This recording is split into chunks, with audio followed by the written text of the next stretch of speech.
আমি আল্লাহকে ভয় করি, আমি মুত্তাকি হতে চাই। চারটা আমল করবা। নাম্বার 1, তোমার রবকে ভয় করে সব আমল করবা। হুয়া খাউফুম মিনাল খাউফুম মিনাল জালিল। 2 নাম্বার হচ্ছে আল আমালু বিত-তানজিল, যত আমল করবা সব হতে হবে কোরআনে। 3 নাম্বার হচ্ছে ওয়াল কনাআতু বিল কলিল। 3 নাম্বার হচ্ছে অল্পতে তুষ্টি, লোভ করা যাবে না। আমাদের মধ্যে লোভ কম নাকি বেশি? যার ভিতরে যত বেশি লোভ তার বেশি যত তাকওয়া কম। যার ভিতরে যত লোভ কম তার ভিতরে তাকওয়া তত বেশি, ঠিক কি না?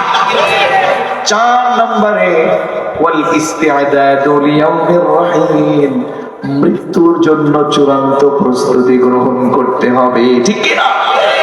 আমার বন্ধুগণ, এই জন্য আমাদেরকে বুদ্ধিমান হতে হলে, চালাক হতে হলে আমাদেরকে মৃত্যুর জন্য চূড়ান্ত প্রস্তুতি নেওয়ার দরকার আছে না নাই? জোরে বলুন, দরকার আছে না নাই? কিন্তু আমরা তো মৃত্যু থেকে চূড়ান্ত প্রস্তুতির ব্যাপারে খেয়াল রাখি না।